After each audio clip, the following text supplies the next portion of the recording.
Assalamualaikum warahmatullahi wabarakatuh. Habib Jindan, Habib Ali Zainal Abidin, Habib Jamal dan Habib Hasan bin Ismail Al-Muhdar yang saya cintai karena Allah dan Rasulullah. Saya Fuad Saifullah dari Alasumur Kulon Probolinggo. Melihat wajah Habib Umar baik di video maupun di foto terasa menyejukkan dan menenteramkan. Apalagi bisa bertemu langsung. Begitu pula dengan santri-santri beliau yang semangat dalam berdakwah penuh kesejukan. Yang ingin saya tanyakan, momen apa yang sangat berkesan bagi jenengan semua dari Habib Umar selama bersama beliau di Hadramaut? Dan mohon doanya Habib, besok saya melaksanakan umroh, semoga lancar dan menjadi umroh mabrur. Semua momen Habib Umar Hatta semuanya berkesan. Gerak-geriknya, ucapannya, hatta ketika dia menyapa kita aja pun itu semuanya berkesan dan tidak terlupakan. Tapi berkaitan dengan mimpi Rasul Shallallahu Alaihi Wasallam, Habib Umar kita nggak tahu. Saya nggak pernah dengar Habib Umar cerita, oh saya semalam mimpi Nabi begini, semalam saya mimpi Nabi begitu. Hal itu nggak pernah saya dengar dari Habib Umar, apalagi dalam kajian secara umum semacam itu. Subhanallah. Yang kita dapat dari Habib Umar, kita diajarin inkisar, diajarin nganggap diri nggak punya apa-apa, nganggap diri paling kecilnya orang, paling kerdilnya orang, diajarin suruh ngalah, suruh ini itu segala macam. Wah, itu katanya ada Sya'rani bilang, idza jani futur fil ibadah nazartu ila wajh Muhammad bin Wasi' fatazawwadtu bidzalika syahra. Itu apabila saya berasa mulai semangat ibadat menurun, berasa ada ghaflah, ada kelalaian kepada Allah Ta'ala, nggak berasa khusyuk dan kelezatan dalam ibadat, maka saya segera memandang wajah Imam Muhammad bin Wasi'. Itu memandang wajah Muhammad bin Wasi', itu menambah semangat ibadat saya dan kelezatan ibadah bekal buat 1 bulan. Sanggup buat 1 bulan. Subhanallah. Wal Habib Umar hadza buat saya pribadi termasuk yang wajahnya, yang ucapannya itu nyemangatin kita untuk beribadat kepada Allah Ta'ala. Jangankan ngomongnya, hatta ngelihat wajahnya aja, hatta ngingetnya aja tuh membuat kita semangat buat beribadat. Atau kalau kita ngaji atau zikir kurang khusyuk, kurang kehadiran hati, ngebayangin momen-momen bersama mereka itu, datang semangat dan kekhusyuan untuk beribadat kepada Allah Subhanahu wa Ta'ala. Dan setiap momen istimewa dengan beliau itu, setiap momen. Saat kita di Hadramaut ataupun juga saat di Indonesia ataupun saat mendampingi beliau di dalam banyak perjalanan. Alhamdulillah. Dan alhamdulillah kita mengenal beliau itu dari tahun 93 saat pertama datang ke Indonesia. Ada 2 kali pertemuan dengan beliau. Pertama berjumpa dengan beliau saat datang ke tempat kakek kami, Majelis Kuitang, Al-Jad Al-Habib Ali bin Abdurrahman Al-Habsyi. Itu momen yang gak terlupakan dan beliau berceramah, berpidato di situ. Kemudian juga momen yang kedua waktu itu beliau datang pertama kali ya. Habib Umar datang pertama kali tahun 93. Tahun 93. Ini yang dampingin terus kemana-mana. Oh, Habib Ali. Habib Ali. Tahun 93. Loh, antum kok sudah bisa dampingi Habib Umar, sudah tahu dari mana waktu itu? Bondowoso. Oh, iya, masih ada hubungan keluarga. Sekeluarga. Iya, masih ada hubungan keluarga. Gitu. Terus yang kedua waktu datang ke madrasah kami, Madrasah Jamiatul Khair, salah satu madrasah tertua di Jakarta, di Indonesia. Datang ke Madrasah Jamiatul Khair, itu momen gak terlupakan. Di antara sekian puluh kelas, Al-Habib Umar didampingi oleh Ammi Hadi bin Ahmad bin Hadi Segaf, Ammi Umar Maula Khayalah, dan beberapa orang yang mendampingi beliau. Antum ada juga waktu itu kah? Waktu ke Jamiatul Khair? Enggak. Di antara sekian kelas cuma masuk ke kelasnya kita. Subhanallah. Padahal kelas kita di lantai yang atas begitu. Kelas ada banyak, masuknya ke kelasnya kita. Begitu masuk ke kelasnya kita, langsung Ammi Hadi bilang, "Syekh, ada bin Syekh Abu Bakar." Langsung nunjuk kita, ada bin Syekh Abu Bakar, Jaddu Al-Habib Salim bin Had bin Jindan, Abu Naufal bin Salim bin Had bin Jindan. Begitu. Terus Habib Umar memandang kita pandangan yang gak terlupakan, penuh makna. Saya gak tahu kenapa dipandangin begitu. Gak tahunya ditandain nanti hak kita.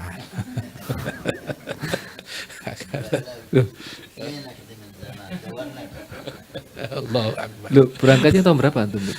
Langsung Habib Umar pulang, rombongan kita berangkat sama Habib Oh, Hasan rombongan bin berangkat. Ismail. Habib Ali duluan dia. Oh, Iya. Bareng sama Habib Umar pulangnya. berapa orang Bib waktu antum berangkat sama Habib Umar? Antum sendirian? Indonesia anak sendiri. Oh, Waktu itu Habib Umar datang sama Habib Ali Al-Jufri, sama Habib Ibrahim bin Muhammad Al-Haddar, sama Habib Muhammad bin Ali Al-Habsyi. Berempat. Waktu Habib Umar pulang, anak ikut sama Habib Umar. ajib. Terus antum nyusul setelah itu? Setelah itu Al Habib Umar itu memang datang ke sini juga mengumpulkan beberapa orang begitu yang pengen dibawa ke Hadramaut untuk menyambung hubungan yang terjadi antara Indonesia dengan Hadramaut. Keterpurukan yang terjadi, kondisi yang menurun di Indonesia itu ketika terputus hubungan antara orang-orang Indonesia dengan Hadramaut akibat masuknya Syu'iyah atau komunis yang memutus segala hubungan untuk keluar dari Hadramaut sana. Begitu Al Habib Umar termasuk yang mempelopori hal tersebut. Begitu ketika terbuka, maka beliau datang ke Indonesia dengan perintah dari Al Habib Abdul Qadir bin Ahmad, kemudian menjalin lagi, memperbaharui hubungan tersebut hingga didatangkan 30 murid dari Indonesia ke sana. Allah Habib Anis kan sebab ya. Habib Anis sabab.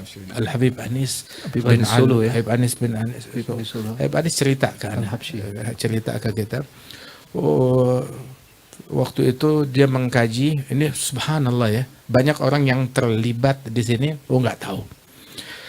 Al Habib Anis cerita ke kita waktu itu, kita mau baca kitab yang merindukan kita kepada salaf tentang akhbar Hadramaut.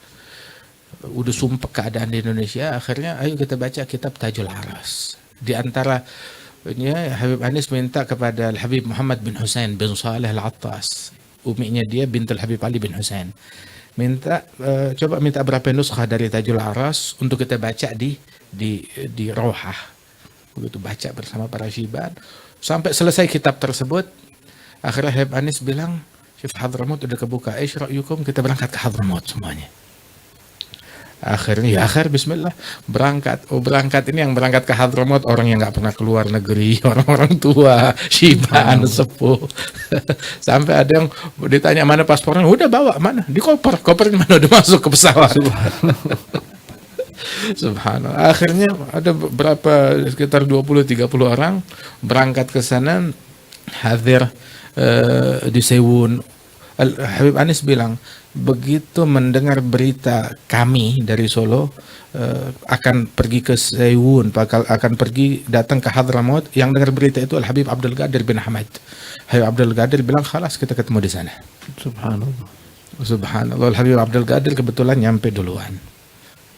Kemudian setelah itu baru rombongan dari Solo datang ke sana dan jumpa dengan Al Habib Abdul Qadir bin Ahmad. Jadi ini hati saling terkoneksi, begitu ayo bareng sekalian. Habib Abdul Qadir bin Ahmad itu pertama kali dukhul Hadramaut sejak Wahdah, sejak persatu, ajib. pertama kali sejak tersingkirnya komunis, pertama kali penyambutan luar biasa. Berapa waktu kemudian baru datang Habib Anis dengan rombongannya dan jumpa dengan Habib Abdul Qadir, dan di situ mengadukan keadaan di Indonesia seperti apa. Habib Abdul Qadir bilang, kalau Anda sekarang nggak mungkin untuk berangkat dengan kondisi begini, akan tetapi khalas nanti kita tugaskan Al Habib Umar untuk berangkat ke sana.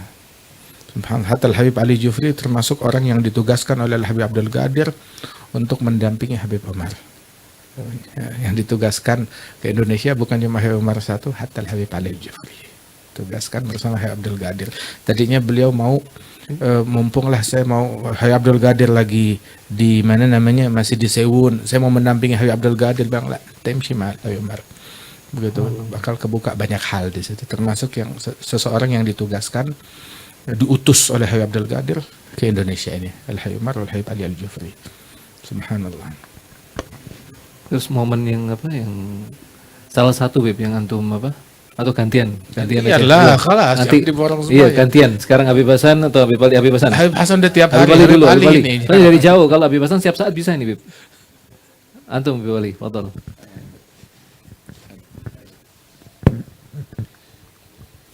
Rasanya sebelum ini Ana pernah cerita dengan Habib Hasan di acara yang sama. Riwayat Ana pergi ke Hadramut. Cuma yang mungkin yang banyak menarik perhatian Ana bersama dengan Habib Umar, walaupun semua seperti kata Habib Jindan, ini semuanya menakjubkan. Syiddatu ittiba al-Habib sama baginda Rasulullah ini adalah teringat kata-kata Siti Aisyah waktu ditanya, coba ceritakan kepada kami hal yang paling menakjubkan kamu lihat daripada Rasulullah. Kata Siti Aisyah, semuanya menakjubkan. Jadi kita yang bersama dengan Habib Umar, mulai Ana berangkat dengan Habib Umar itu banyak hal yang menakjubkan. Cuma yang paling Ana perhatikan dan itu memberikan kesan yang dalam sama kita ya. Tidak pernah beliau Habib Umar ini buang waktu untuk hal yang kosong. Ya, ini sangat menjaga sama waktu. Ana perhatikan beberapa kali Ana safar dengan Habib Umar, tidak ada di mana tempat kecuali bawa buku atau yang lain bawa buku. Kita berangkat sama Habib Umar dari Jakarta, dari Cengkareng, itu sambil menunggu mau masuk pasang serban, baca wirid Habib Ali Jufri, wirid Sokran al-muhim fil matar di airport. Waktu kita masuk ke ruang tunggu menunggu mau dipanggil semua, ya Allah gerak, keluarkan kitab Ihya Ulumuddin, kitab lama, masih kitab kuning, kitab Ihya Ulumuddin. Ana termasuk orang yang suruh baca, ya kita disuruh ya kita ikut saja, baca salah tidak salah apa katanya, yang penting baca dulu. Nah, gerak ya Ali kan. So Ana baca baru pasatar astur gitu. Kemudian masuk di kapal terbang, duduk sama Muhammad bin Ali. Ana di ujung satu deret sama Habib Umar. Ana perhatikan Habib Umar ini sepanjang duduk sama Muhammad bin Ali baca buku Riyadhus Shalihin, Sahih Al-Bukhari. Kitab lama juga. Kalau sudah tidur baru tutup sama Muhammad bin Ali. Kalau Muhammad bin Ali tidur, Habib Umar baca sendiri dengan wiridnya. Ya, ini perjalanan itu sampai ke Jordan mungkin dalam 10 jam lebih kurang waktu itu. Jadi sepanjang perjalanan itu ya tidur ya baca buku, ya wirid, ya ngaji. Sampai di Jordan masuk itu ke hotel, ada 2 hari kita di hotel, dimanfaatkan untuk ziarah-ziarah. Adapun sholat subuh jamaah, wirdul latif, yasin, tadarusul Quran sampai syaraq, ya seperti Dar Mustafa sudah. Artinya teringat kata-katanya beliau mengatakan ukhrud bidaril Mustafa, ya, keluarlah kamu dengan kebiasaan yang kamu lakukan Dar Mustafa. Dan beliau sangat menjaga dengan waktu. Hadir majelis tertentu, kalau ada lagha sedikit. Ana pernah temankan waktu di Mesir dulu, kalau ada datang ke rumahnya orang mungkin ketawa, kemudian orang itu ngomong yang sia-sia. Iya, agak lama. Insyid katanya Surabaya kasih dan langsung dipotong terus supaya majelis itu tidak kosong dari ilmu atau hal itu kitab macam itu seperti itu. Jadi beliau sangat menjaga waktu untuk diisi dengan manfaat, dengan ilmu. Mungkin itu salah satunya pengalaman yang ana dengan Al-Habib. Allahu a'lam. Jazakallah khair Habib Ali. Habib Hasan. Seperti yang kita dengar ya, semuanya ajab, maka tidak suatu yang berlebihan menurut saya jika dikatakan Habib Umar menurut kita adalah sunnah Nabi yang berjalan. Sayyidatuna Aisyah ditanya tentang Nabi SAW, karena khuluquhul Quran, akhlak Nabi adalah Quran. Bagi kita Habib Umar adalah sunnah Nabi yang berjalan. Semuanya sunnah, gerak-geriknya sunnah, cara pandangnya sunnah, jalannya sunnah. Kita kalau sholat Idul Adha atau Idul Fitri di Musalla Jabana, jarak antara Darul Mustafa atau waktu pertama diedit ke Jabana itu masafa ada sekitar sampai 5 kilo kurang lebih, 2 kilo. 2 kilo kurang lebih, dan itu jalan kaki semuanya, karena sunnah Id itu sholat Id jalan kaki. Itu Habib Umar jalan kita ngejar itu sambil berlari. Kita ngejarnya nggak nerutin, sambil berlari sedikit, jalan lagi kita. Habib Umar jalan seperti Nabi SAW, kita dengar dari Habib Jindan tadi, mulai bagaimana Nabi kalau jalan seperti turun di tangga, Sallallahu Alaihi Wasallam. Dan beliau sangat menjaga kebiasaan ibadah yang beliau lakukan ya. Sampai ketika kita pulang satu pesawat sama Habib, itu tidak salah transit di Malaysia. Transit di Malaysia sekitar sore waktu itu, jam-jam 3 gitu. Transit 1 jam, kita nggak turun. Pesawat mau lanjut ke Jakarta. Waktu itu belum sholat zuhur, belum sholat asar. Perkiraan Jakarta sampai jam 4, jam 5. Kemudian dengan aturan-aturan itu, kemungkinan sholat maghrib tidak sempat. Sampai maghrib, sholat asar tidak sempat di sana. Sehingga Habib Umar nyuruh untuk izin sholat di bawah. Keluar dari pesawat, sholat di bawah, naik lagi ke pesawat. Mungkin peraturan penerbangan waktu itu dilarang untuk bagi yang transit keluar. Jadi harus tinggal di pesawat. Kita mau sholat, enggak lah, petugas, kita hanya menjalankan perintah. Enggak boleh turun, ya enggak boleh turun. Langsung ngomong sama Habib Al-Jufri, adin ya Ali, adan di pesawat. Pakai adan, enggak langsung sholat di pesawat, adan. Habis adan masih sholat sunnah. Dibayangkan waktu pesawat, waktu yang luar negeri itu kan ada jarak, kadang-kadang ada selah antara bangku dan bangku, itu ada selah, agak bisa orang sholat. Masih sholat sunnah qobliyah zuhur. Kemudian qomat, sholat zuhur. Kemudian sholat asar, wallah alam, sholat qobliyah asar atau enggak, langsung zuhur, karena jamaah takhir jangan takdim waktu itu. Takdim ya, habis zuhur langsung asar. Habis asar masih baca wirid, baca habis sholat itu Ini duduk semua dalam pesawat ya? semuanya dalam pesawat. Itu satu pesawat, semuanya bingung lihat ini mau ada apa ini. Sholat berjamaah, nggak sendiri-sendiri. Sholat berjamaah 30 lebih, hampir 40 orang. Tidak kebayang. Sholat Berdiri. berdiri 40 orang dalam Berdiri. pesawat. Gimana Berdiri caranya 40 itu ya? orang dalam pesawat. Kok tidak kebayang ya? Gimana 40 orang? Ya. Itu 2 orang aja mau sholat susah. Ini 40 orang dalam pesawat. Berjamaah, ada qomat, ada qobliyah, ada adan, ada qomat. Berdiri dan ngadep kiblat. Berdiri dengan ada begitu. Pesawat posisi diam kan? Parkir ya. Parkir, nggak jalan. Ya, tapi izin dulu ke petugasnya, bilang sholat di dalam aja. Ya, sholat di dalam ya begitu. Syahid gimana menjaga adan, menjaga qobliyah, menjaga sholat berjamaah, zuhur dan asar. Kemudian duduk di kursi masing-masing baca Al-Waqi'ah, baca Hizbul Bahar, yang seperti dibaca istiqamah di dalam Mustafa. Subhanallah. Artinya beliau betul-betul menjaga amalnya dam, selalu istiqamah. Tentang akhlak, tentang ramah, tentang senyuman, tentang ini, semua orang mendapatkan bagian masing-masing dalam keindahan hubungan sama Habib Umar. Kita ingat Nabi SAW, bagaimana sahabat itu merasa menjadi orang yang paling dicintai oleh Nabi. Semua sahabat merasa menjadi orang yang paling dicintai oleh Nabi. Dan kita lihat yang kenal sama Habib Umar, dekat sama Habib, mereka merasa semuanya menjadi orang yang paling dicintai oleh Habib Umar. Tiap orang merasa dirinya yang paling diistimewakan. Semuanya karena senyumannya, pandangannya. Ditanya hal-hal yang sepele kita aja nggak tanya sama santri kita. Beliau tanya, Masya Allah. Kalau Habib Jindan sama Habib Ali ini sudah guratul lain.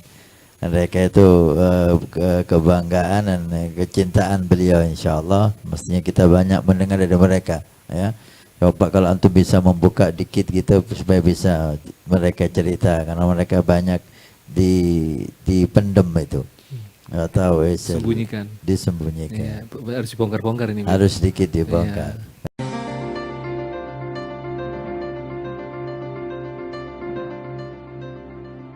Nabi bersabda, "Man bana masjidan banallahu baitan fil jannah." Siapa yang ikut membangun masjid, maka Allah akan membangunkan rumah di surga. Pondok Pesantren Nurul Iman akan membangun masjid 2 lantai plus aula, maka kami mengajak untuk kita dan Anda mendapatkan rumah di surga. Kami membutuhkan 2.000 orang, per orang 100.000 per bulan selama 1 tahun. Silahkan Anda daftarkan diri Anda atau almarhum dari orang tua keluarga Anda yang sudah meninggal, atau Anda niatkan untuk putra Anda supaya menjadi putra yang saleh salehah. InsyaAllah dengan masjid di Pondok Pesantren Nurul Iman yang insyaAllah makmur dengan solat, qiyamul lail, zikir, majlis taklim, belajar agama Allah. Setiap kalimat, setiap bismillah, setiap ilmu Anda dapat pahala, setiap rakaat Anda dapat pahala. Hani'an lana wa hani'an lakum kalau kita punya rumah di surga Allah. Mudah-mudahan Allah mencatat kita sebagai hamba yang punya rumah di surga.